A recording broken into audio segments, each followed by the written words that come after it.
Good morning. It's 3 minutes after 10 and you are listening to James O'Brien. Potentially apocalyptic events unfolding in Russia. I speak of a speech, that's why I say potentially, but Vladimir Putin's latest intervention appears to, it does signal a potentially enormous escalation. We'll have a proper look at what that may mean a little later in the programme. That sense of game change, for want of a better word, in Ukraine, in that war, growing by the day at the moment, which is why I remain so grateful to the assembled ranks of experts and academics and people on the ground, correspondents on the ground who've helped us make some sense of it over the last few days. And I'm going to call upon similarly expert individuals to help us out today. This phrase, trickle-down economics. I want to have a conversation today. I spent a lot of time, if you'd indulge me for a moment, for a scintilla of self-examination. I think by the end of... Keith, mate, come on. Keith just pretended to be asleep. It's outrageous. It's only 4 minutes after 10. I'm getting trolled by my own colleagues. By the end of Boris Johnson's administration, in fact, possibly at the beginning of it, It was invective for me. It wasn't even worthy of analysis. The administration was so devoid of principle, of policy, of politics. And I know that Boris Johnson, if he thought that he could have got the keys to Downing Street by being the most woke, liberal, decent, generous, statue politician in the history of the United Kingdom, he'd have pulled those clothes on faster than you can say, quick, my husband's just come home, you better jump out of the window. You know he would. He was an opportunist writ large. Sometimes opportunism can work, sometimes cometh the hour, cometh the opportunist. But the whole point about that administration was that it had no integrity at all, either on a personal level, as was evinced by the scandal after scandal after scandal after scandal, or on the political level, as was evinced by the U-turn after U-turn after U-turn after U-turn. That's not an opinion. That's just counting. So Truss has come out of the blocks looking very different. Okay, there is a clear plan. In fact, as the great Maya Angelou once observed, when people who tell you who they are, believe them the first time. And she wrote that abysmal book with Kwasi Kwarteng and Chris Skidmore and the rest of them, describing you and me as being among the worst idlers in the world, which, in my case, there might be some mileage in that, but I know that there isn't in yours. And she has hitched her wagon, if you like, to these vampiric free market ideas punted by the secretly funded lobby groups masquerading as think tanks that populate so much of Westminster and so much of the British media. And you know and I know that she appears to believe in it. And that makes her very different from Boris Johnson. I mean, it's very odd that she believes in it because everyone has the right to change their mind, but few people seem to have changed their minds quite as violently as Liz Truss over the years, from liberal to conservative, from Remainer to arch leaver. And who knows? Who knows where it goes next? Except that I don't think there'll be U-turns in the style that there were with Boris Johnson. I think that she is genuinely of the view that by making the wealthiest people in society wealthier, you will improve the economy. The phrase that they use is when the tide rises. Well, this isn't the phrase that they use because I can't remember the exact words, but the idea that they convey, the idea that they subscribe to, is that when the tide rises, then everybody rises with it. Now, that is incredibly simplistic, and as an example of simplism, it is quite appealing. When I see, so you just make more money. There'll be so much more money sloshing around that everybody will be better off. How are we going to achieve that? And then you come to the word trickle-down. I have to do something now, which I will almost certainly mess up. Just bear with me a bit while I arrange my technology in the studio, because there were 3 tweets in the last 24 hours that are almost unbelievable in their pertinence, in the way that they speak to each other and the way that they speak about so-called trickle-down economics. One, I'll run you through them actually in order. So in descending order, the later ones first. We'll start with this morning. The Guardian newspaper reports this morning, and this is after comments made by her in America, where she is at the moment. The Guardian reports under the headline, okay, ready for this? Liz Truss urges world leaders to follow UK with trickle-down economics. So this is a report that she will use her speech to the United Nations later today to argue for far-reaching tax reductions. Okay, so Liz Truss urges world leaders to follow UK with trickle-down economics. A rising tide lifts all boats. There we go. I knew it was pithier than I remembered. A rising tide lifts all boats was the phrase we were looking for. But here is Liz Truss urges world leaders to follow UK with trickle-down economics. And then Paul Brand over at ITV, picking up on an interview given by Gillian Keegan this morning, whose job temporarily eludes me. They change jobs so quickly at the moment in this Conservative Party that it's so hard to keep track. Theresa Coffey, last time I checked, was actually Secretary of State for Health. She's a Foreign Office Minister, Gillian Keegan. Did you look that up, or did you know that off the top of your head? Yeah, thank you. There is no way, said Gillian Keegan, that well-known Foreign Office Minister, earlier today, there is no way you could describe our approach as trickle-down economics. I'll just run you by that again. Liz Truss, Prime Minister, urges world leaders to follow UK with trickle-down economics. Gillian Keegan, Foreign Office Minister in Liz Truss's government, direct quote from this morning, the same morning that headline appeared, there is no way you could describe our approach as trickle-down economics. And now it gets, in many ways, even funnier, but not in a way that is likely to make you laugh, because Joe Biden, in the last 24 hours, has tweeted the following. And in fact, this was such a bold statement. That's not quite right. It was such an emphatic statement that I thought at first it might be fake. I thought at first it might be a tweet that hadn't actually been written by the president, but had been not put together through a sense of mischief necessarily, but just sort of exaggerating the political point. Because you rarely see this level of emphaticness from Joe Biden's White House. He wrote, or whoever writes his tweets wrote, I am sick and tired of trickle-down economics. It has never worked. We're building an economy from the bottom up and the middle out, excuse me. So, I mean, can you think of three tweets more at odds with each other than those three tweets? A minister in Liz Truss's government stating that their policies are not trickle-down economics. Liz Truss apparently so comfortable with the idea that they are trickle-down economics, she's about to try to urge the rest of the world to adopt similar policies. And the most powerful man in the world, Joe Biden, whose economy is performing a hell of a lot better than ours at the moment, describes himself as being sick and tired of trickle-down economics. It has never worked. So where the hell do the rest of us fit in to this scenario? Well, let's find out. Okay, it's 11 minutes after 10 and my phone lines are open. 0345 6060 973. Quick shout to Julian, who says, hi, James, I could tell you a joke about trickle-down economics, but you probably wouldn't get it. Just think about it for a minute, all right? So here is the idea behind trickle-down economics. Tax cuts benefit those who pay the most tax. The more tax you pay, the more you benefit from a tax cut. This is not complicated. This is not rocket science, right? So the thinking is behind it that if people who have already got the most money have even more money to spend, then that money will make its way into the pockets of the people with the least money. I think it's a pretty disgusting ideology for two reasons. Number one, it doesn't work, but number two, it sells an almighty lie. It sells a lie that policies designed to enrich the richest are somehow actually designed to help the poorest. Now, if you could prove to me that that were true, I'd have to undertake a Johnson-esque U-turn on my positioning. But for example, stamp duty cuts that are coming, that will benefit people who can afford to buy homes. It will see more movement in a housing market that's already massively inflated and therefore will do absolutely nothing for people who are struggling to get onto the housing ladder. Spending large amounts of public money on building social housing that would then subsequently pay for itself would be a progressive policy.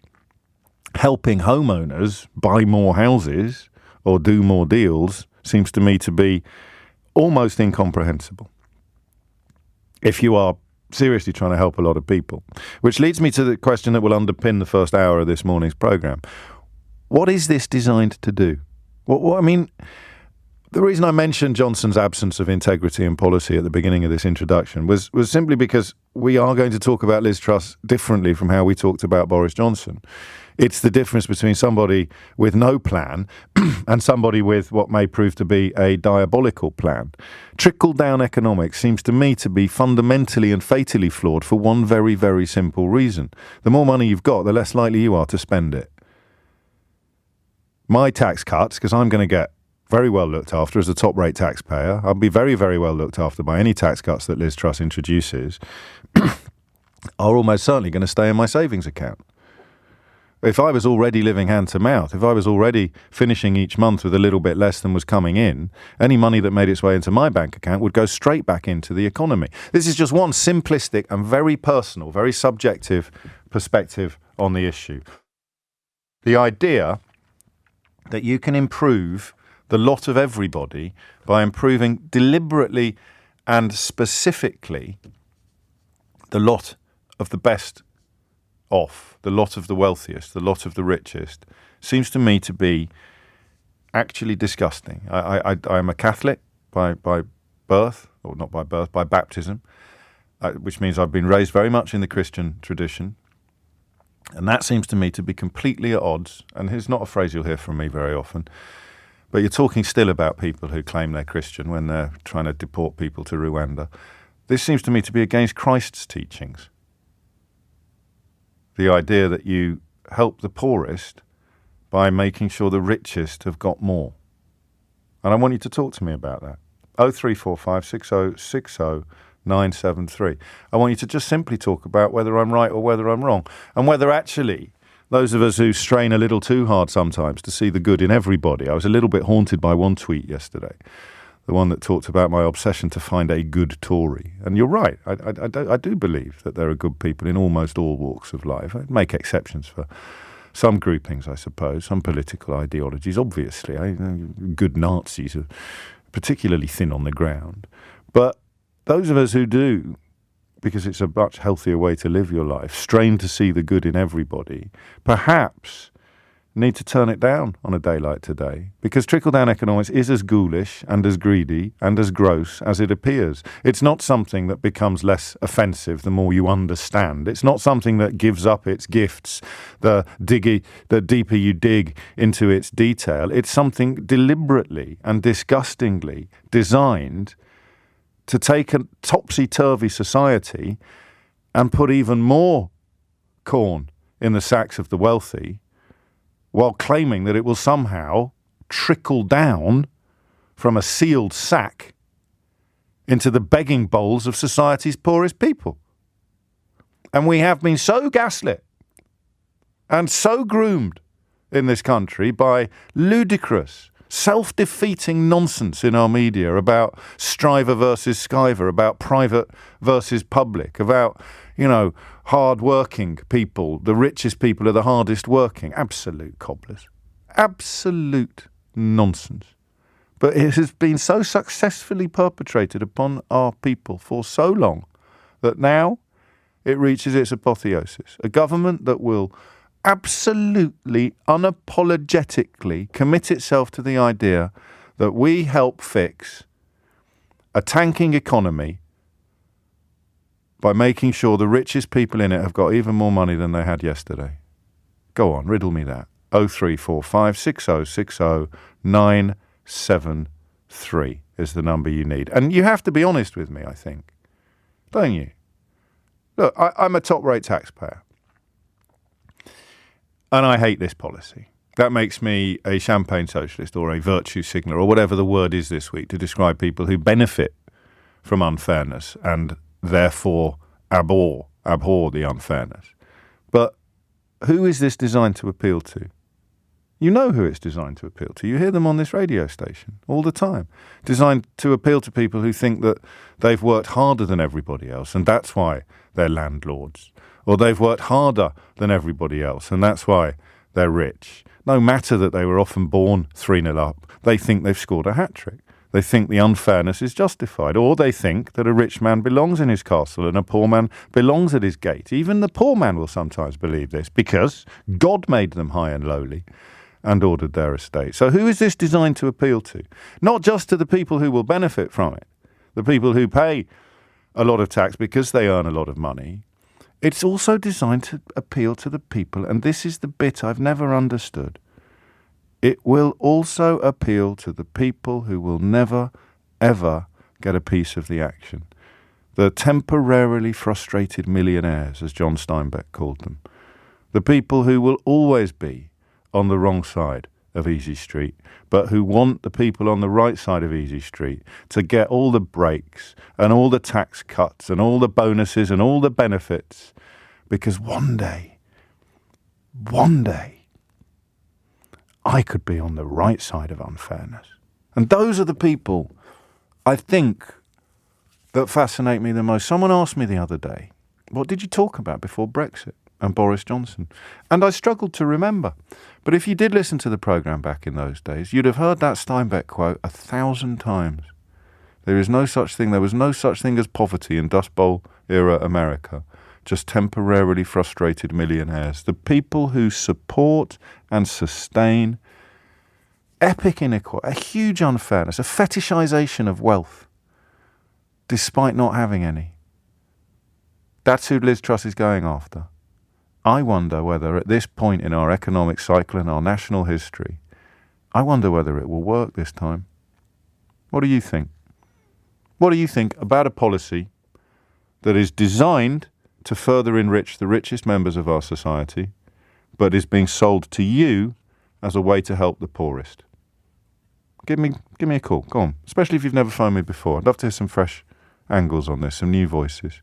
Hit the numbers now. You will get through. 0345 6060 973. 22 minutes after 10 is the time, and Sue in Hales Owen kicks us off quite nicely. Hi, James. Those who say on a rising tide all boats float don't know how tides work. Beautifully put, Sue. When there is a high tide in one part of the world, it's low in another part. We can't all get rich without others suffering. It's just Tories lining the pockets of their chums. Is it? And is it essentially that old Steinbeck analysis, that old line about here's a really unfair system. It can only be supported. It can only be sustained if it earns the support of people who are on the wrong side of the unfairness, of the people who are suffering, if you like, or the people who are not the beneficiaries of the unfairness. And the way you do that is by talking about aspiration and talking about ambition and all that sort of thing, and denigrating the British workforce for being lazy, as Liz Truss has form for doing, because that way all the people on the wrong side of the unfairness think that one day they might be on the right side of it. So whatever you do, don't change the system to make it any fairer. 23 minutes after 10 is the time. That number once again, 0345 6060 973. We'll get stuck into the calls imminently. I agree with you. The wealthy should be sharing more of their wealth with the people who help them earn it so that they can choose what they spend their money on. This is the point as well about what people who get tax cuts do, what they are most likely to do with the extra money that they will have. I mean, maybe if you're in the business of building swimming pools or something, your business may boost. But if you've got people who spend every penny they earn, then the more money they have, the more money they will spend. Andrew's in Acton. Andrew, what would you like to say? Hi, James. Can I just begin by saying I love your programmes, and I've spent most of the last 6 years agreeing with every word you've said. Thank you very much. I believe there are tablets you can take for that, and I sense that there is a big but coming. There is a big but there. But I don't agree with what you're saying this morning. Okay. And let me try because I think you're not really putting forward, in order to knock down, the real point about what you described as trickle-down economics. Okay. And which I think is more fairly described as a belief in the virtue of low tax. Well, that would be supply side. Well, can I come on to yes, what... no, of course you can. But a lower tax burden at the top end is trickle down, whereas lower taxes overall is supply side theory, isn't it? Well, I'm talking about lower taxes overall, and including for top-rate taxpayers. Yeah. And let me just put forward what I think are the two benefits of that. Because one, I think there's good evidence that when you reduce top rate of tax, you increase tax take. In other words, the government gets more revenue in a given situation from tax when it reduces the top rate. Why? I think a number of reasons, but an important one is that people who are subject to a high rate of tax will invest time and effort and energy in finding ways legally to avoid paying so much tax. Is this not the Laffer curve that we're talking about? Yes, it is the Laffer curve. Which peaks, doesn't it? Well, there comes a point, yes. I mean, obviously, if you reduce the tax take to zero, you're not going to increase. And no doubt there is. But, and you can argue about where it comes. But I think that it's perfectly respectable and can't be criticised as anti-Christian to follow a policy which has as part of its reasoning that the effect of reducing the higher rates of tax is to assist everybody by increasing the overall amount of revenue. But Liz Truss has explicitly stated that this will help the richest people more than it helps everybody else. Well, it may help. No, them not in may. the sense She's that, explicitly stated not only that it will, but that she thinks that is fair. No, but sorry, let me answer the point. Of course. It may well have the effect of helping them more in the sense that it reduces their tax bill more if you compare what they pay on the lower rate as against what they would have paid on the higher rate, and then you do the same comparison with somebody at a lower rate. Yes, of course, it will reduce their tax bill more, and in that sense will help them more. But if the overall effect is to increase the amount of revenue that the government gets from that tax, then it does help everybody, because then there's more money to spend on all the things but that this is governments want to do to help people. The whole history of studying the Laffer curve speaks to the short-termism of what you describe. So, you're cutting... well, no, it does. I mean, the point here is that in the short term, Liz Truss is arguing it's going to be grossly unfair. I use the word grossly. It's going to help the people with the most, and the people with the least. You're arguing that actually in the long term will somehow see the people at the bottom of the pyramid showered with riches from above. It doesn't work like that. And she's cutting taxes. She's not seeking to raise more money in taxes. She's cutting public spending, even as she introduces these economic policies. These are not the actions of a Prime Minister who's seeking to find more money to spend on public services or on anything paid for by taxes. James, I don't think that's right. Oh, come on. She campaigned on it. She campaigned on it. No. She is actually about to announce a massive public spending program in terms of the subsidy for energy prices. Which they're doing through a written statement so that it can't be questioned and can't be scrutinised and can't be examined in Parliament, and which will leave British businesses considerably less protected than a lot of their foreign rivals. Well, all of those may be valid points to make, but on the other hand, but James, Andrew, yes, they do not rebut the point that she is in fact over the next 6 months going to be embarking on a massive public spending program. Well, in the same way that the furlough you can't just say she's simultaneously. I can tell you what she campaigned for. She thinks that we spend too much on public services.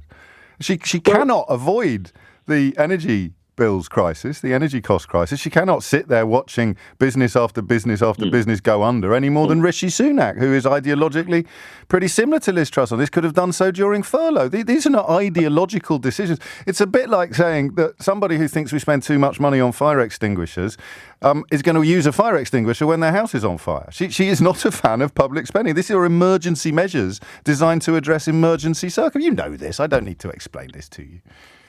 Well, again, what else has she said recently? She wants to spend, again, $2.3 billion to support Ukraine. So she's not against public spending. I think she probably is. She probably is. Okay.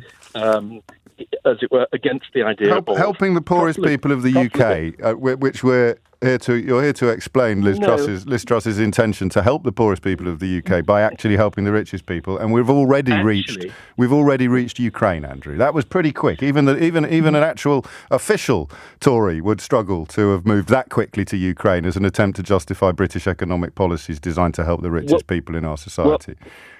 But James, what I'm actually you have now reached the news, old boy.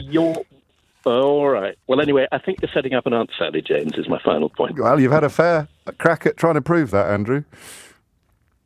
Well, maybe we need a little more time. But I think you've had plenty. It's 10:31, and you're listening to James O'Brien on LBC. Thank you, Andrew. I did enjoy that. Rebecca Cook is here with your headlines. 10:34 is the time. If trickle-down economics works, then railway bosses would be rewarding rail workers with decent pay awards rather than keeping all the profits, says Mike. I mean, listen, we must all be cautious of oversimplifying issues. But, yeah, I mean, you look at the water companies, the railway companies, you look at dividends paid, the idea that somehow, by magic, letting the richest people in society accrue even more wealth will benefit everybody doesn't really wash, either ideologically, economically, or morally for me. But politically it does, and that fascinates me. You will have people on the wrong end of this who would argue that I think it's great that my boss is going to get a tax cut because I'll be better off as a result. Pardon?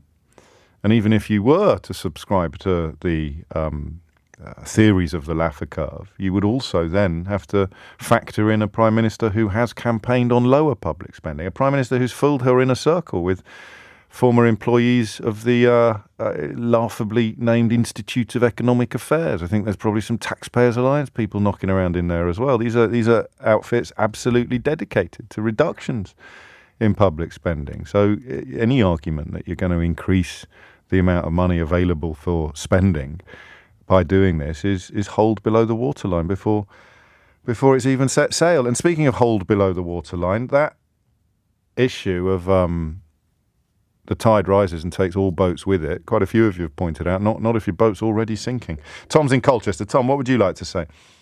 Well, hi, James. It was really your point you were saying earlier, why people at the bottom of the pile kind of buy into this, the idea of trickle down and this, the idea of, that this is the best system, when all kind of statistics show that, progressive tax economies like Scandinavia, Northern Europe, have been more successful than the UK over the last sort of 50 years. And on the gaps, of course, between the tops and the bottoms, we are world beating, aren't we? We have some of the biggest gulfs in wealth in the civilized world.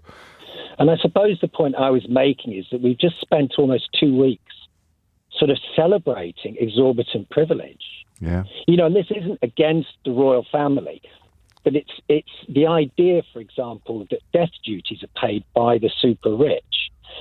And if you put that to many people, they would say, oh, no, that's wrong. It's the royal family. So exorbitant privilege is kind of normalized in the British sort of public sphere.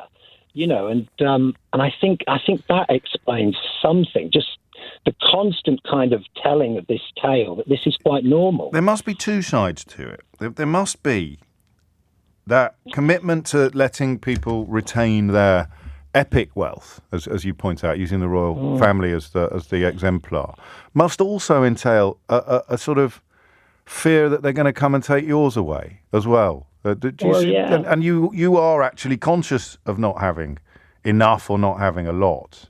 Yeah. Whereas I think a lot of people, and you mentioned yourself, and I'm sure you're being completely honest in yourself, is that you would be willing to pay more tax.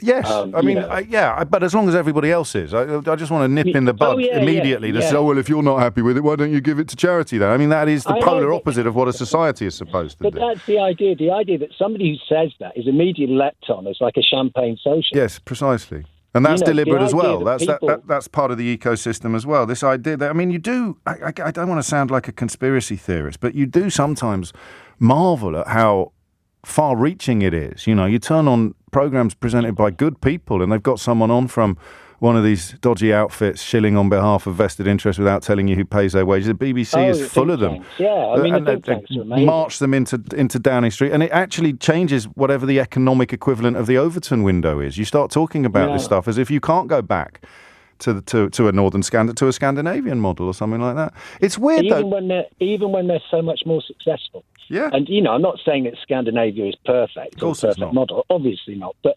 nevertheless, what you see is that actually that tax burden does not affect the economic success. In fact, it even appears to be the other way, because obviously with more money in their pockets, people go out and spend, and the economy becomes more. So who does it appeal to then? I mean, this idea that we're going to give tax cuts to people who earn 5 times more than you do. And you might get a tax cut as well, although of course the less you earn, the less likely you are to be paying tax in the first place. Why would they go good for James? Go to those think tanks, see who they're representing. They're representing very specific. But they think it's going to win votes as well, not just donations. It does win votes. And there is the mystery of 20th century and 21st century British politics. It's media, isn't it? And, I guess and the messages. The messages that are constantly told. So it's hardly surprising that people believe it. They're told it constantly. And as I say, the royal family, and this isn't an attack on the royal family, but that celebration of exorbitant privilege is part of our culture. Yeah. So deeply ingrained. Yeah, I think even I'm a bit gaslit now into feeling mildly uncomfortable at any criticism of what's just gone on in this country, but that's me being a bit silly, I think. That's me being a victim of that phenomenon I described at the very beginning of this process of a country that is in thrall to bullies. Everyone's terrified of saying something that might get them bullied into oblivion. But yeah, you're absolutely right. The pageantry, beautiful though it is in some senses, is the biggest illustration of epic inequality and unearned wealth that you will see in your lifetime. And it is a mystery that so many people are not just comfortable with it, but committed to it while facing ever-increasing economic travails themselves. But I don't think it's an accident. Nick's in Harrow. Nick, what would you like to say? Hi, James. Hello. So I just some thoughts on this. I mean, I think the principle, and it's an ideological principle that Thatcherites love, and it was probably the right thing to do in the 70s into the 80s, because at the time, the share of labour versus profits was sort of equal. Yeah. We had marginal rates of taxation of 90% or something like that at one stage for the wealthiest, and it was too much the other way. And I think the idea is, if you cut taxes for the richest people, they will have more money to invest, not so much spend, but they'll have more capital available to invest and be entrepreneurial, open up businesses. I think you're right. I think that is the theory. I think that's the theory. But it's not apt right now. No. The share of profits or capital to labour as part of our wealth is out of proportion. We've never been this extreme. And I think it's the wrong recipe right now, but politically and ideologically it appeals to Thatcherites, and that's what she's trying to be. And there's something, isn't there, about the simplicity of it that you can see appealing to, I'm going to be a tiny bit rude, appealing to mediocre intellect, as in you want to be able to get your teeth into it. You want a hook upon which you can hang your hat. And as long as you don't dig too deeply into it, as long as you don't do what you've just done and point out the difference between an economy where the top rate of tax is 90% and an economy where the top rate of tax is 40 or 45%, because that automatically means you're talking about two completely different universes. If you just stick your fingers in your ears a bit, you think you've got something that works because it worked in that context, and you can just about persuade yourself and others that it will therefore work in a completely different context, as long as you don't spend too much time pointing out how different the contexts are. Yes, and politically it worked then as well. I think that's the key. And so politically you can work now. And if you were, and don't forget, Thatcher's policies did work from a macro perspective. Our numbers are bigger. The overall numbers are bigger. Growth. It's how the share, growth, and even wealth, but the share of the pie isn't as fair as it was. And there it is. The pie is getting bigger, therefore everyone is benefiting, but your slice is exactly the same as it was before, or arguably even smaller. And there is the final bit of the jigsaw, isn't it? You can point to, because I don't think the pie is going to get bigger under these policies for the reasons that you've just described. But if it does, it justifies the policies, even though the average slice is going to have stayed at exactly the same size. But potentially, I mean, like when you cut interest rates, you're preserving the pie for everyone. But it's down to the government to make sure that the benefits of cutting interest rates is equitably sliced up in the country.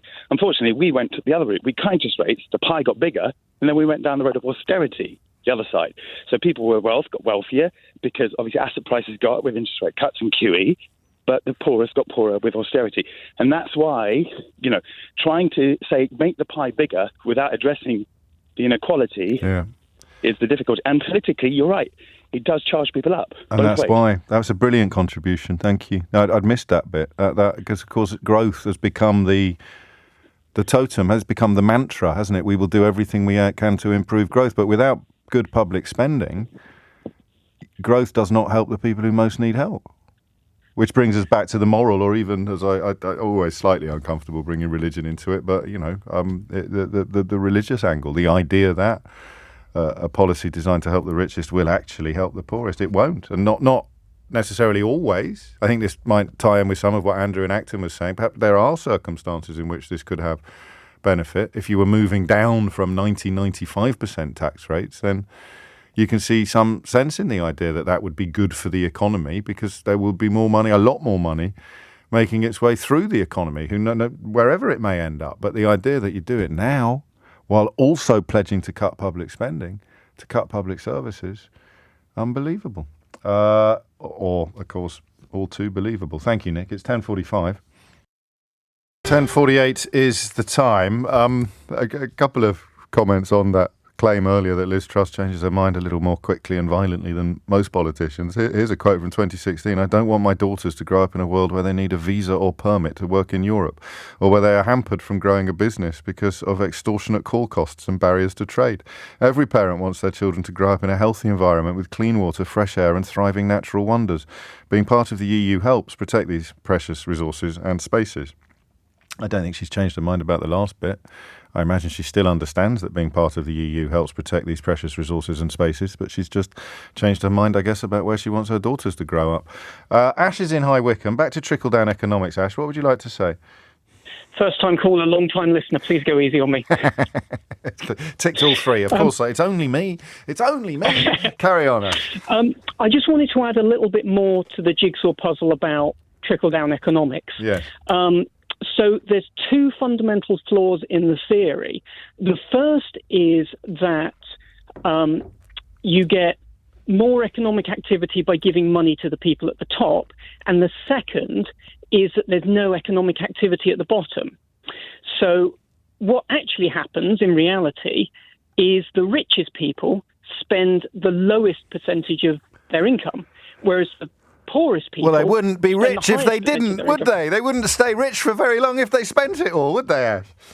And this is the point, that if you gave £1,000 to a rich person, that would make pretty much no difference. But if you give £1,000 to someone who's on the breadline, they're probably going to spend the whole £1,000. Well, they definitely And that £1,000 travels around the economy. It's not...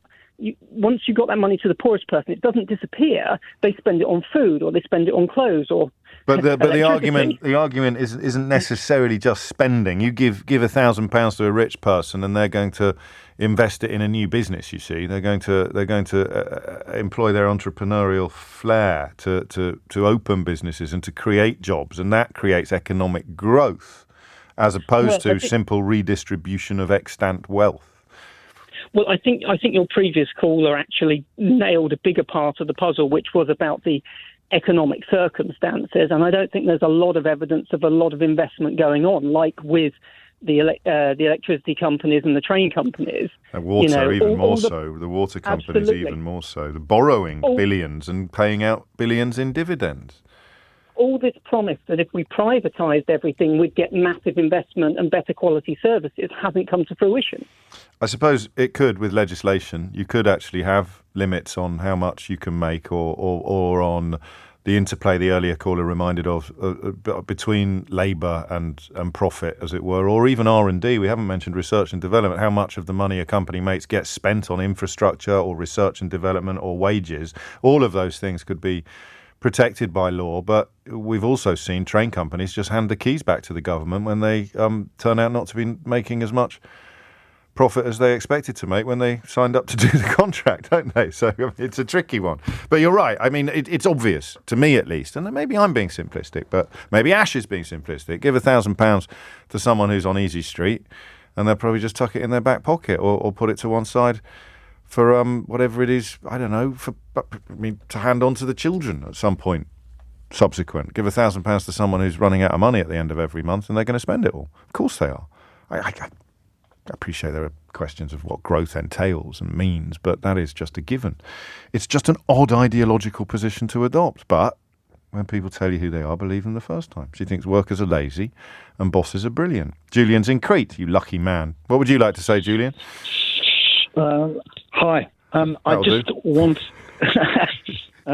I just wanted to say that I'm a baby boomer. I'm retired. Right. I'm relatively well off, and I don't need or want any more money as a result of tax cuts. In fact, I find the whole proposition grotesque that the poor effectively are going to be penalised by the so-called trickle-down economics proposition. It's old hat. It hasn't been bottomed out. It's just been asserted as a way forward. Even the US president, as you mentioned, thinks it's a bad idea, and I think he's a pretty important opinion former.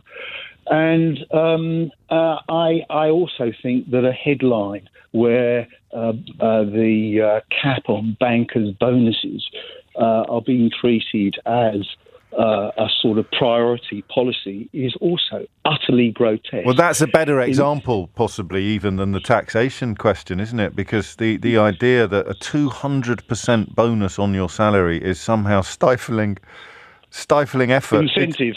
Stifling incentive is I mean, these are the same people that will tell you we can't have a national living wage because people won't be able to pay it and all the jobs will disappear. I couldn't agree more. And I just wanted to add, if I may, it's slightly off your key topic, but I mean, it's just a Brexit point because it seems to be in the headlines as well. The fact that there isn't going to be a US trade deal was something that was a major plank of signing up to Brexit, and that's just kind of brushed aside. I don't think there is a cat in hell's chance of any meaningful trade policy being negotiated by this bunch, or frankly, even the Boris Johnson administration. I think it is. We are on the road to hell, and I'm very, very concerned. I wake up every morning. I think I'm very lucky, but I look out and I'm extremely concerned by what patriotism. I see. You're describing patriotism, concern for your country and your countrymen and women, and it is obviously something else that has been co-opted by the ghouls and vampires who pretend that it's actually about waving flags and shouting at statues. Have you retired to Crete, or are you talking to me from holiday? No. I'm just at the back end of a holiday. Oh, you lucky man. Yes. So that's. But I just we're regular listeners, my wife and I, and I appreciate I just wanted to. And I think there are more people like you around than people realise, because you're completely ignored by most corners of politics and media. And we've made a mistake. Julian reminds me. We're talking about helping poor people. It's not about that. This is about helping the richest people in society more than everybody else. That's part of the problem that people like me contribute to. So you see, most people don't want to be described as poor. I'm not poor. It's helping the people with the most more than helping everybody else. Not the people with the least. That's a lazy way, or no, it's not lazy, but it's a mistake to put it like that politically, rhetorically.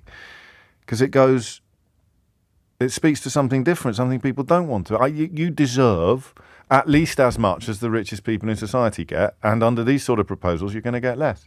10.56 is the time, and that banker's bonus policy is incredible.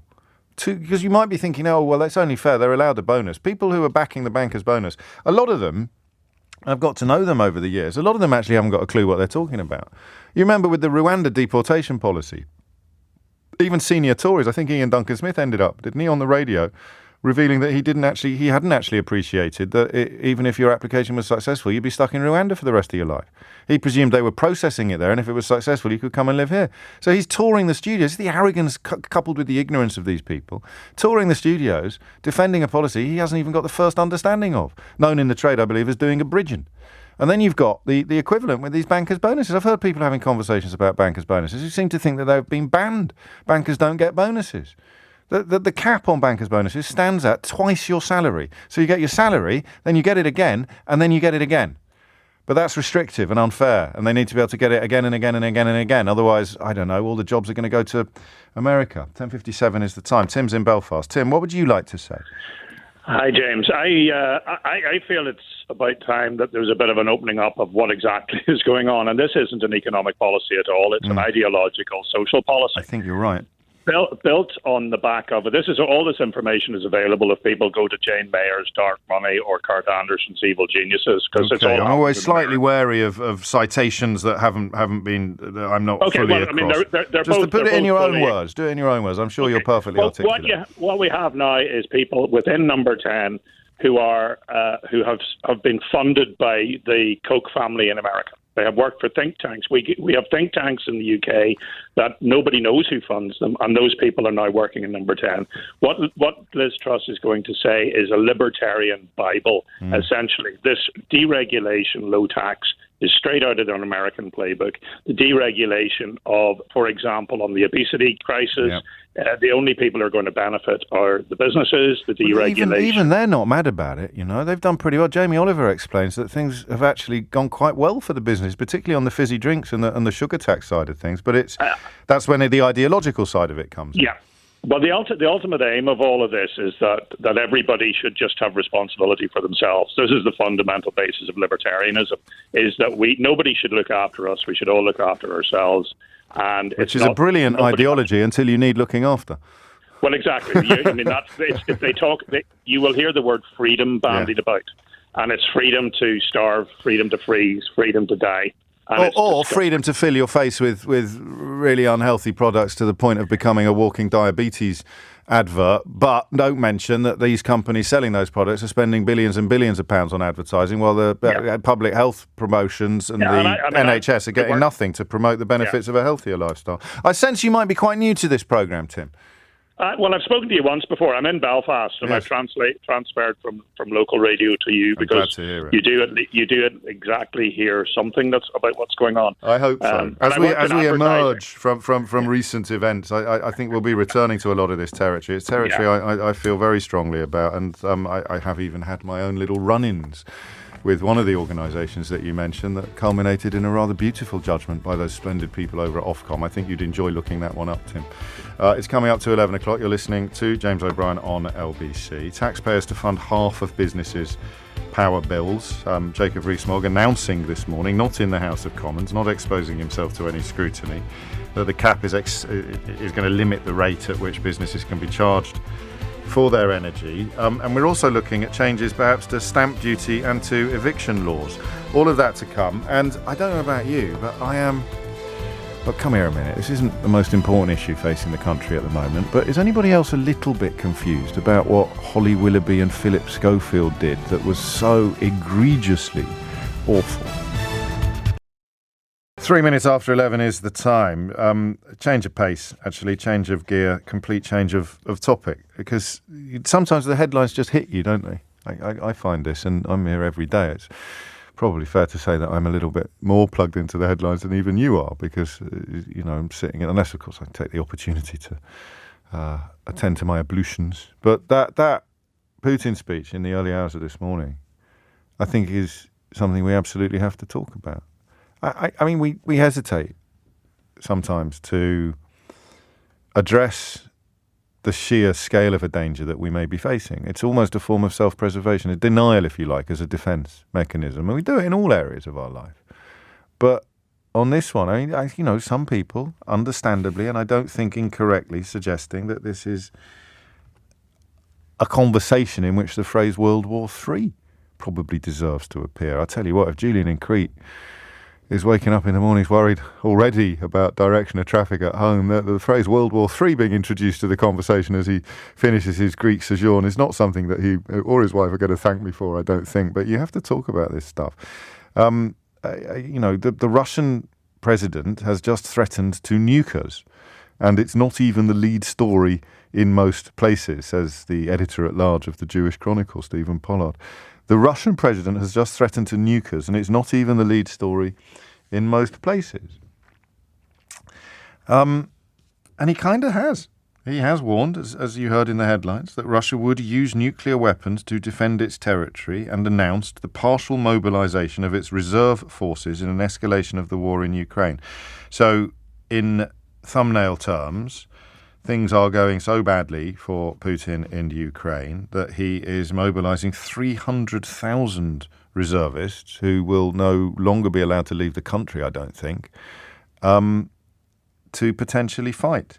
And whether for rhetorical reasons or something more sinister than that, he has doubled down on that always implicit nuclear threat by essentially making it explicit. Anthony King, of course, of the Department of War Studies at Warwick University, said to us yesterday, even as he makes these threats, and Anthony said this before he made the latest one, he doesn't personally believe that the threat would be followed through, but we do know that they've started talking about having referendums. I think if we've learned anything over the last few years, when they start talking about having referendums, however bad things are, they're usually about to get worse. This is after the installation of officials in the Donetsk, Kherson, Luhansk and Zaporizhzhia regions of Ukraine, saying they will have referendums in the coming days on splitting away from Ukraine and joining Russia.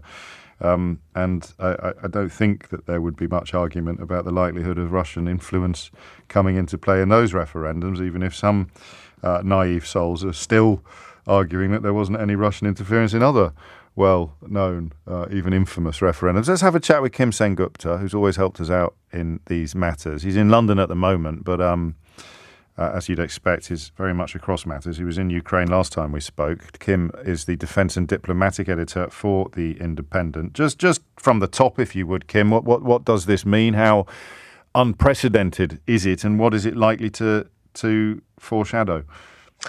Good morning, James. It's unprecedented, and you're absolutely right in your analysis that it is actually a sign of desperation in the Ukrainian offensive, which has broken through the Russian lines. Ukraine is probably doing, better than even they expected, are now in the borders of the two separatist republics of Donetsk and Luhansk. And if you recall, James, one of the explicit aims of Mr. Putin when the invasion began was to take the Ukrainian parts of the Donbass, reunify it, as he put it. But now there is possibility, that they may lose some territory they gained the 2014 war. And that, of course, is unthinkable in the Kremlin. And the other thing you mentioned, I think is worth following up on, is the talk of nuclear strikes. I mean, Mr. Putin and his supporters have blamed the West for putting the nuclear card on the table. But if you look at the narrative, it's, this threat, implicit and at times explicit, has come from Moscow, not from the West. Well, so this is essentially a blatant lie. He's accused unnamed high-ranking NATO officials, or officials from NATO member states, rather, of raising the possibility of, and I'm quoting, using nuclear weapons of mass destruction against Russia. That simply hasn't happened, has it? That simply hasn't happened, James. That is ridiculous. It's not quite at par with Saddam Hussein's weapons of mass destruction arsenal, which led us to the Iraq War. But it's that kind of basically lies. Now, just this morning, Margarita Simeon, I don't know if you've met her, I met her a couple of times, the editor-in-chief of RT, the state-owned broadcaster, said, judging by what is happening and what is about to happen, this week marks either the threshold of our imminent victory or the threshold of a nuclear war. I can't see any third option, or that language is coming from Moscow. I mean, it's almost certainly nonsense, just for the reassurance of my listeners. Oh, of course it is. I just had the idea someone's just got in the car and turned on the radio, Kim. And think, oh my God, what? So I just want to make that clear. That's the difference between propaganda and journalism. Yes, propaganda and journalism. But of course, people will be frightened in Ukraine. Indeed. Some Russians in the border areas will be frightened if it does happen. And, and of course it's not going to happen. But, we can't forget that the law of unintended consequences. If something goes wrong, the wrong message.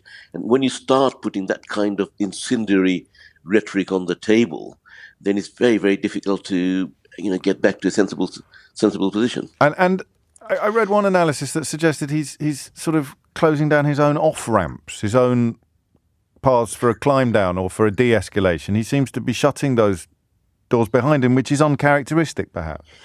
Yes, and again, I think James, there's all kinds of talk about who exactly is advising him. We simply don't know. The other surprising thing I found was that, look, last week for the first time, President Xi and Narendra Modi in the summit in Uzbekistan openly criticized Putin. In the part of Modi, quite public criticism, and then just yesterday, Erdogan, who had met Putin in the same summit, was talking about how Putin is now preparing for a possible peace deal. He said something was imminent because the war is becoming problematic, and that was 24 hours ago. And now we see the mobilization and more talk, if not threats, more talk of nuclear strikes. So, final question, Kim: what happens next? And I won't hold you to this. I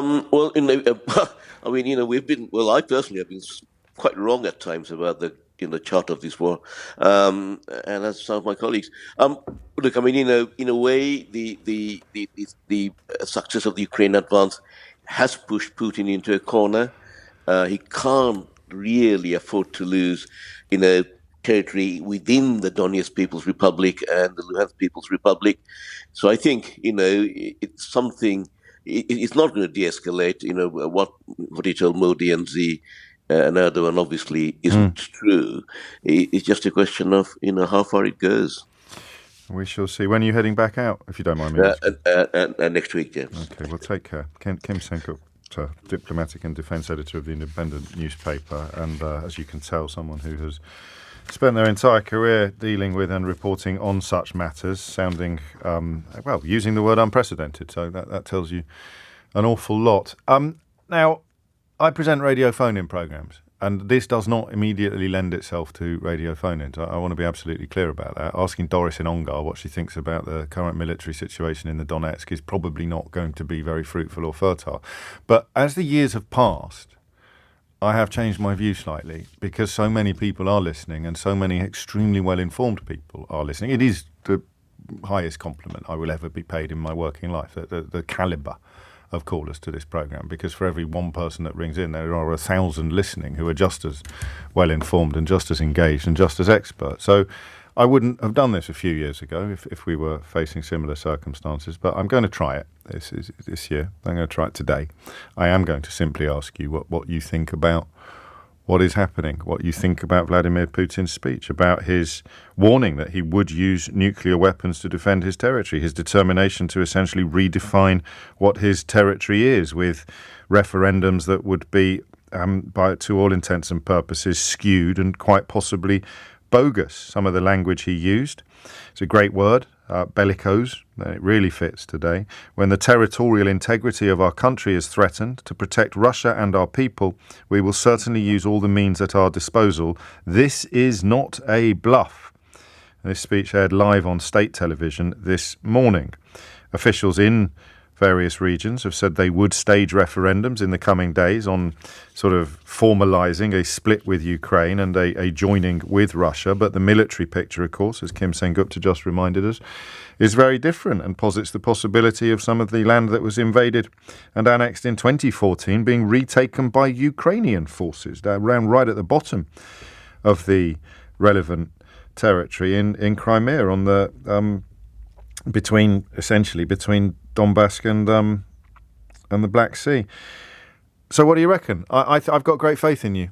And the only thing, as ever, that I won't countenance is sort of anti-Ukrainian propaganda that walks hand in hand with anti-vaccine propaganda, and Donald Trump didn't tell lies about it, or whatever it is that is coming out of these bizarre St. Petersburg troll factories. I just think it's disrespectful. I know some people quite enjoy sport of tugging those clowns to pieces. But I think it's disrespectful to the people of Ukraine, if nothing else, on a topic like this. So what do you reckon? What do you make of this remarkable speech, this unprecedented speech, this threat from the leader of Russia that he is prepared to use nuclear weapons to defend territory that he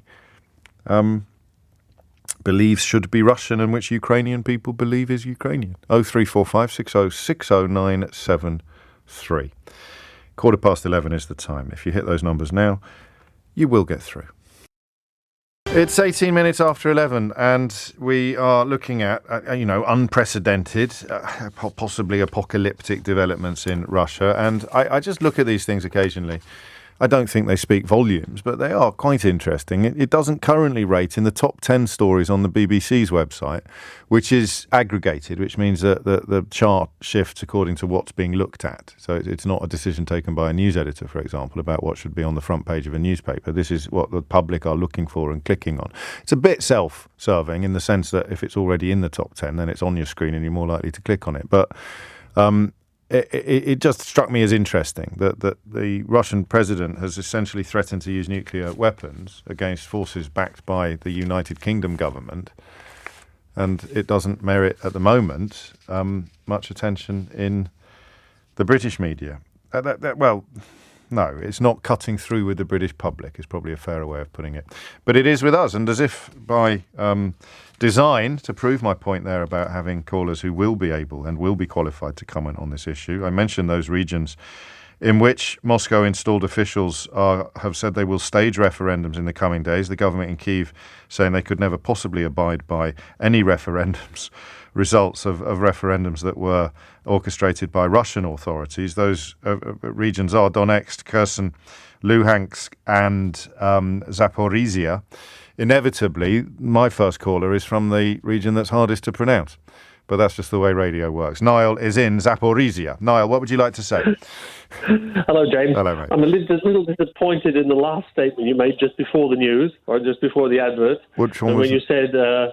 When you said that Russians consider their territory and Ukrainians consider their territory. Okay. I'm pretty sure that, the Ukrainian territory is Ukrainian territory and should stay that way. So I didn't mean anything by that, but I'm happy that you've corrected me. I have listened to you for years, Good. And you have changed my life. Good grief. It was literally, I thought completely different until I started listening to you.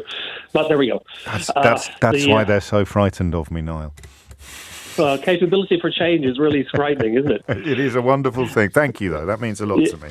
Now, you are in the thick of it, essentially. I mean, the thick of the story. Absolutely. But I mean, I'm surprised that anybody is really surprised about this, because if you remember about 3 or 4 months ago, there were similar threats made. The nuclear fleet was set on high alert, and they said, "Oh, look, you will have reprisals like you have never seen." Yeah, yes. And they tested nuclear missiles and things like that. And if you look at the history of Vladimir Putin, which is maybe a little bit different now, but if you look at his history, every time he has been faced down substantially, wherever it may be. There was cases where the Turkish shot down Russian military jets and the Russians went completely crazy, and then after they shot down, it was like, oh, well, that's not so bad. Yeah. Or the Red Line, Finland and Norway joining NATO was like completely red line, and they backed down. If you face him with strength and, the German word for it is Entschlossenheit.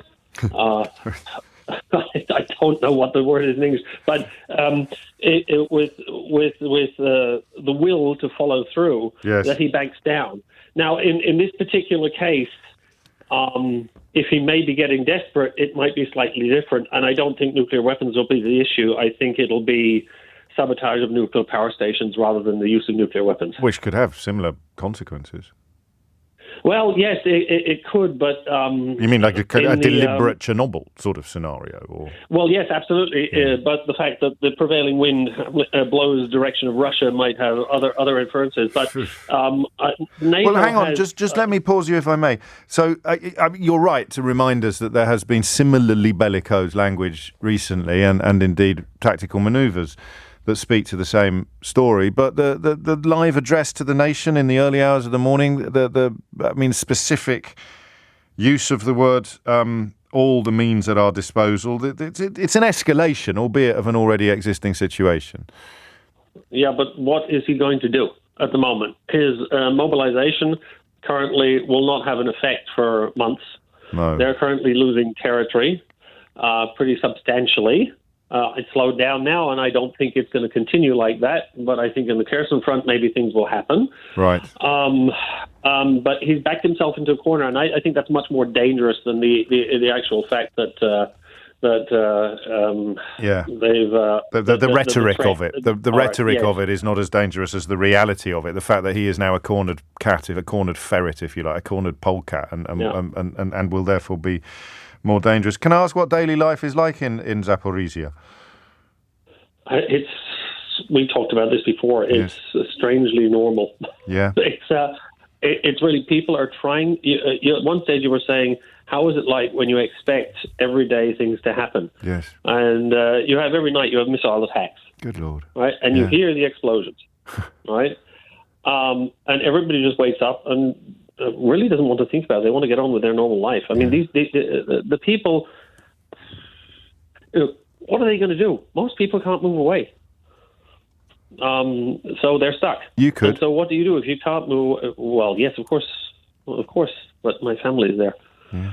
And I love this country. I've lived in so many countries, and this country I grew to love over the last 10 years. And you can't explain it if you've not been here. No, I hear you. You're not the first person to tell me that. And it explains perhaps that power in the Ukrainian forces that no one foresaw, including people in Ukraine, that determination. The Greeks have a phrase for it. They call it eleftheria I thanatos, which means freedom or death. And that is where the Ukrainian people, the Ukrainian forces have been pretty much since day one of this conflict, and that's what that's what doesn't apply to Russian forces, even especially not to 300,000 reservists who haven't got any particular desire to join this battle. One wouldn't imagine. Yeah, I don't think they want to come at all. The word you used, Entschlossenheit, it would be decisiveness, or in this case, stubbornness, determination, or stubbornness, even perhaps. Yes.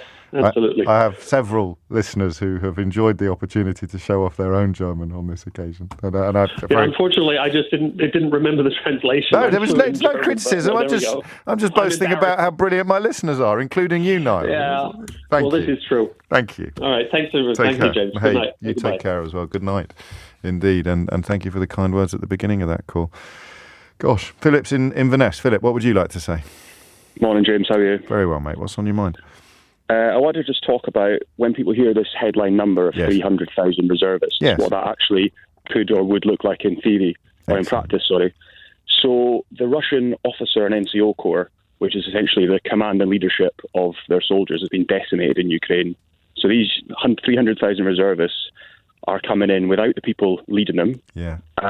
They're calling up, 18-year-old schoolboys out of high school, 65-year-olds drawing pensions. So who would be a reservist? Is it like the equivalent of the Territorial Army or the retired soldiers or the soldiers? No, so my understanding of what I've read is that what this is a general call-up of those of a fighting age.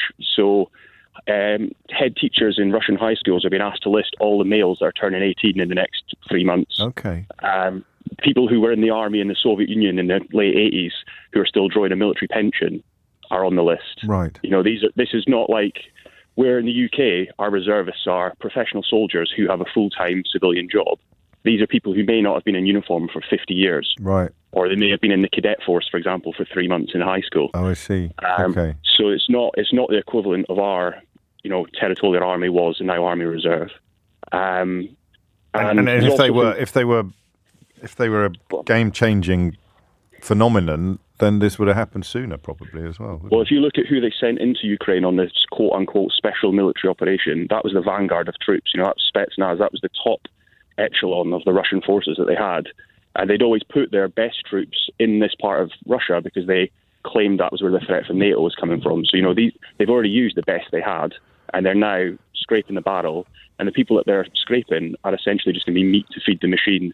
And I think if we look at historical context, what's interesting, what did for the Soviet Union was obviously the war in Afghanistan, and it was the mothers of those soldiers going in the streets and demanding for no more of their sons to be killed in Afghanistan. Yes, and of course whilst it was. the parents of professional Russian soldiers have essentially been silenced in Russia, when you're talking about the parents of high school kids, or you're talking about the grandchildren, these people have got the real potential to be coming out and protesting loudly and visibly should these hundreds of thousands of reservists be pulled out. Who is the speech aimed at then?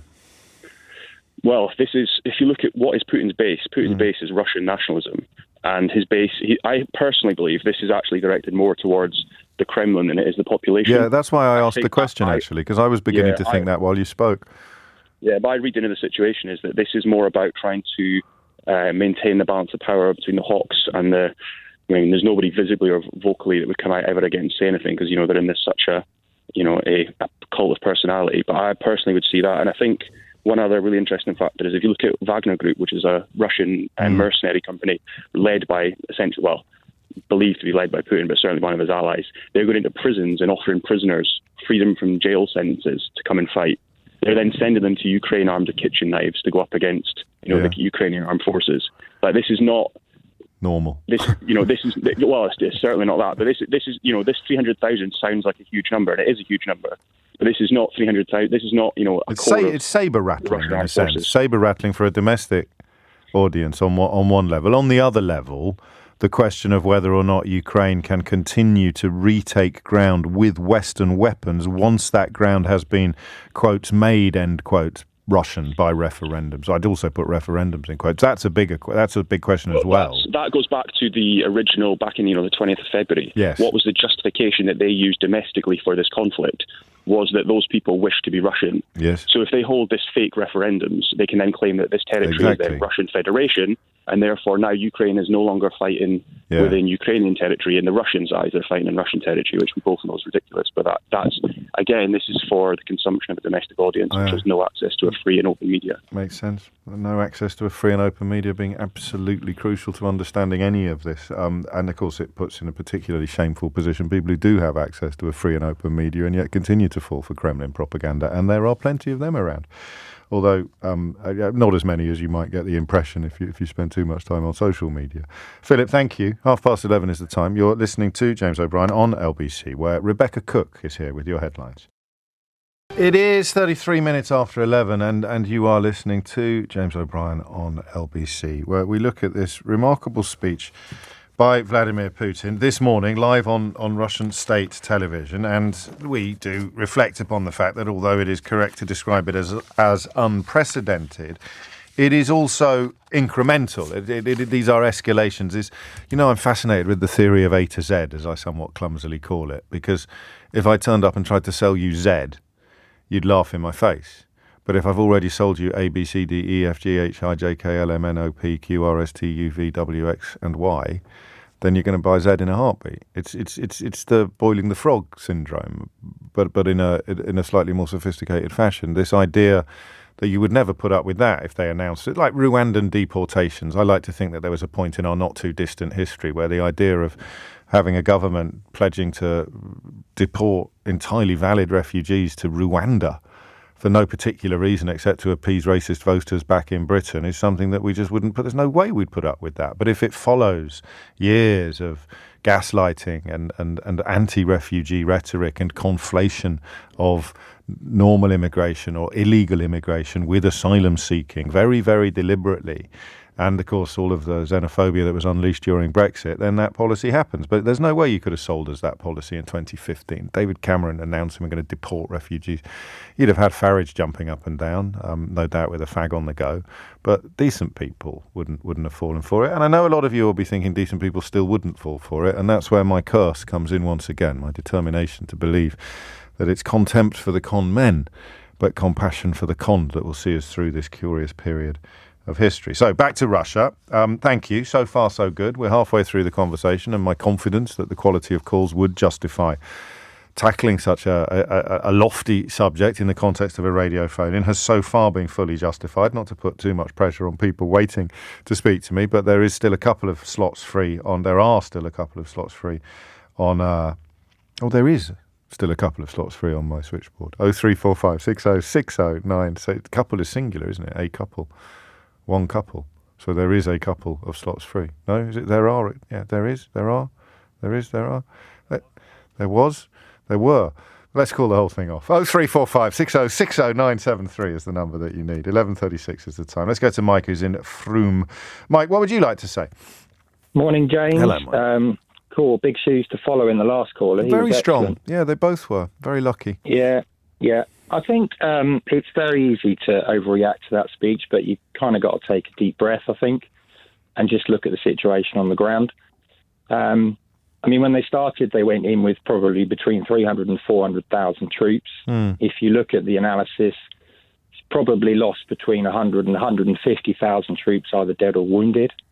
More importantly, the rest of those troops have been there since the start. Yes. They've not been rotated. A lot of the contracts that they're on, they've run out. Right. He has to rotate these troops. And I would echo what your previous caller said. They sent their best troops. Yes. They've lost so many of their officers. The training bases in Russia are empty because they emptied the training bases and sent them to the front line. So what we're seeing is it is an act of desperation. The Russian armed forces in Ukraine are abysmal. There's no two ways about it. I'll tell you who won't go, who won't be mobilised, is anybody that should do from Moscow or from the people that Putin needs to keep on side. They will be protected because that's what he needs to do. I think that was ever thus. I understand the point that you're making, and I agree with it. That point, the previous, the echoes of Afghanistan, the louder they get, it's going to be interesting as well, isn't it? Because that idea that we'll throw the kitchen sink at this war and still essentially lose it or still be kept constantly on the back foot is history repeating itself. It's about to get very, very cold. Yes. Very, very cold. Can he supply them with winter clothing? I doubt it. That's an interesting Can point. he supply them? And there's one final thing I say for people that don't follow this as closely as me and some of your other callers. When you see the pictures on television of all these green wooden boxes with the ammunition in, just remember this. Every single one of those boxes is moved by hand. The Russians have not discovered a forklift. They do not have pallets. Is that true? It has to be moved. Yes, it's true. Why not? It can't be that hard to get hold of some forklift trucks, can it? They use the rail network. That's why people need to follow where the Ukrainians are going. They take the rail network because the Russians can't resupply them. So the harder it gets and the longer it goes on, the more the logistical flaws in the whole Russian military machine become clear. Exactly. And history's taught us what can happen in conflicts in this part of the world when winter starts. If you listen to any military expert, he will say war is about logistics. It's not about guns and bullets. Yeah, of course. It is about logistics. There's no point having a tank if the three people in the tank have got no ammunition, no food, no water, no fuel. It's that simple. And that is that. I mean, I suppose the biggest difference between Ukrainian, apart from morale, spirit, determination, the biggest difference between Ukraine and Russia is on that front, and it should really be the other way around by rights, shouldn't it? But the Russians never modernised. If you look at what's coming from America, how do you think it's getting there? It's coming over on planes, on pallets. It goes on the back of a pallet, it goes in the plane, it comes off the plane, goes in the back of a lorry, and it goes to the front line. Listen, I am not in any sense qualified to comment on what you're telling me, but I love that idea. Me. No, well, I do. You have a military background, do you yourself? Do you mind me asking? No, I just read. You're just fascinated by it. The pertinence of pallets is absolutely fascinating. It reminds me of Catch-22. It actually reminds me of Joseph Heller and the idea that we're watching explosions on a screen, but actual war is about weird pallets human... pallets and forklifts could be the crucial constituent in this conversation. There you go. Have a good day. Thank you, mate. Seriously, I don't think that is it. Because, of course, the more you think about it, the more sense it kind of makes. And yet, I think without Mike bringing it to our attention, it would be unlikely to have pinged on our collective radars this morning. It's 11:40. You're listening to James O'Brien on LBC. It's little clarification on who the reservists are. Maria, I think, is on the money. She says they do actually have to complete 1 year of mandatory army service, and after that they can follow their professional career or studies while still doing military training exercises. They do have a contract with Ministry of Defence in Russia, a little different to what Philip in Inverness described, but I don't think anyone would argue about the the fact that they are not going to be as fit or ready for combat as full-time soldiers. Chris is in Leipzig in Germany. Chris, what would you like to say? Well, I'm a bit pessimistic today. I listened to the speech and I sort of thought it was inevitable what he was saying. Obviously, he's brought the referendums forward because the Ukrainians are advancing so well. And I reckon once the referendums have gone through, and don't forget they'll be finished by Tuesday next week, is that right? It'll be almost game over because immediately those areas, all four, will be declared Russian territory. And then he'll feel justified in defending them, as he said, using all means. It doesn't mean nuclear necessarily. It could be chemical weapons like he used in Syria, for example. And the issue of Western weaponry being used by Ukrainians becomes pertinent as well, doesn't it? Because that is, in his mind, in his essentially false reality, that would be NATO armaments on Russian soil. Exactly. Anybody who crossed that new border would be liable to be wiped out, and he would feel much more justified in using everything he can. And I'm sure his plan now is to chuck in those 300,000 conscripts, not necessarily to fight, but to make a really, really good border. I mean, don't forget the Eastern Europeans have got experience of this before. Of course. And he'll just stop anybody coming in. Anybody build a who wall. does come in will be shot straight away or killed. Exactly, another wall. That is probably, in terms of an explanation that fits all of the available evidence, as you say, that is bleak, but probably the most compelling we've heard, isn't it? That is precisely what his plan is to almost call time on it, almost blow the whistle and try and get a very, very robust border in place at the extremities of these regions. Then he can sell the whole thing as a victory to the Russian people. He can also sell it as a victory to the Chinese and Indians who asked him to stop the war soon and said, "Okay, I've stopped it for you." I mean, it's an obvious plan. So by Tuesday, it's too late for Ukraine to push any further in. Yes, it is. What? Go on. And then he'll let it blow over. It'll mean a few years of rough stuff for diplomats, for the economy in Russia. But I mean, he weathered the storm with Crimea. No one did anything. We watched him go in. We watched the referendum. We said okay, and trade carried on almost as normal. This is the key question, isn't it? Because I think the most pessimistic point for me.